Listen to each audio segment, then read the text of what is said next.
Uno de los métodos más utilizados para el estudio del sistema nervioso central es la ablación experimental. En este método se destruye o extirpa una parte del encéfalo del animal de laboratorio, es decir, el investigador provoca una lesión cerebral. Este método se fundamenta en la teoría de que el funcionamiento de un área cerebral puede deducirse basándose en las conductas que el animal ya no puede realizar después de la destrucción de dicha área. Al estudiar estas lesiones, se pretende descubrir cuáles son las funciones que realizan las diferentes regiones cerebrales y luego entender cómo se combinan estas funciones para dar lugar a una conducta. Método neuroquímico. Este método se basa en la detección de neurotransmisores. En este método se suministra un fármaco, ya sea de manera oral o inyectable, de forma intramuscular, intravenosa o directamente en el área del cerebro a través de un implante de cánula.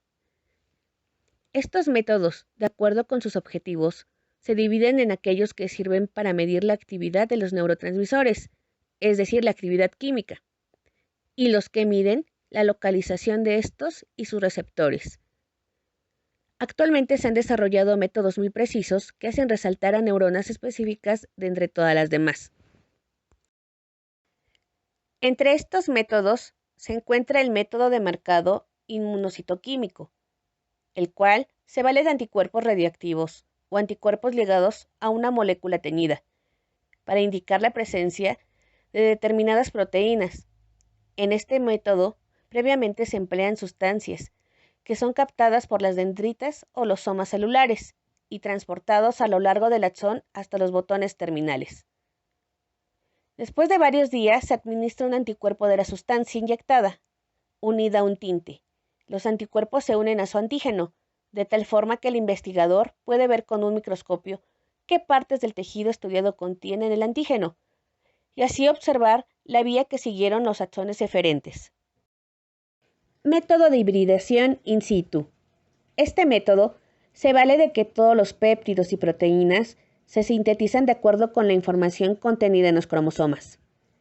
Cuando una proteína se sintetiza, la información necesaria se copia de un cromosoma en un segmento del ARN mensajero, el cual sale del núcleo y se desplaza hasta los ribosomas, donde tiene lugar la síntesis de proteínas.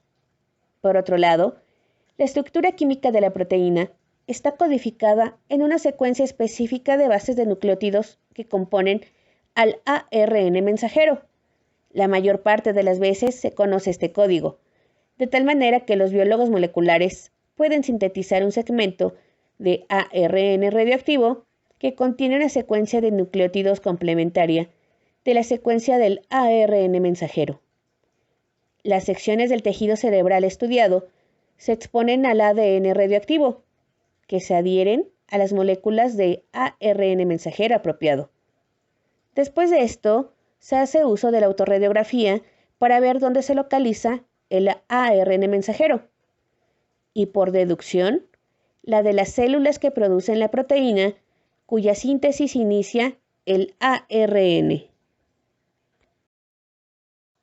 Otra herramienta importante para la investigación de la función de los genes en el sistema nervioso es la tecnología transgénica. Con ella los investigadores pueden producir animales con sus genes movidos o modificados, de tal forma que el tejido nervioso de estos se puedan estudiar para saber cómo los cambios hechos afectan la función cerebral. El siguiente método y técnica es a nivel de los circuitos. Podemos resaltar aquí que el cerebro es un circuito bastante complicado, compuesto por millones de neuronas interconectadas entre sí continuamente. Estas neuronas son capaces de recibir información de otras neuronas para posteriormente procesarla y elaborar una respuesta e interconectar con otras neuronas a muchas distancias de ellas. Podemos resaltar aquí la optogenética. ¿Esto de qué va? Bueno, la optogenética transforma las neuronas para que de manera individual puedan ser activadas con luz y esa luz posteriormente transformarse en energía eléctrica. Utiliza la luz para controlar el comportamiento de las células que enseñan sobre todo nuestro comportamiento. Nuestro siguiente método es a nivel conductual. Igualmente podemos resaltar que la neurociencia conductual es el estudio de cómo el sistema nervioso guía el comportamiento, ya sea en humanos o en animales. Muchos enfoques en este campo implican varios experimentos de comportamiento en animales, los cuales son realizados después de manipular ciertas regiones del cerebro con el fin de estudiar ese vínculo que existe entre la neurobiología y el comportamiento. De aquí mismo vamos a resaltar 4 pruebas importantes.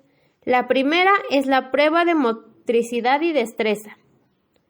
En ella podemos recalcar cosas como el equilibrio, como coordinación motora, ya que estos dos son cosas fundamentales en el control del movimiento. El siguiente es la prueba de condicionamiento operante, donde se hacen estudios de mecanismos de aprendizaje y memoria, ya sea a corto, mediano y largo plazo.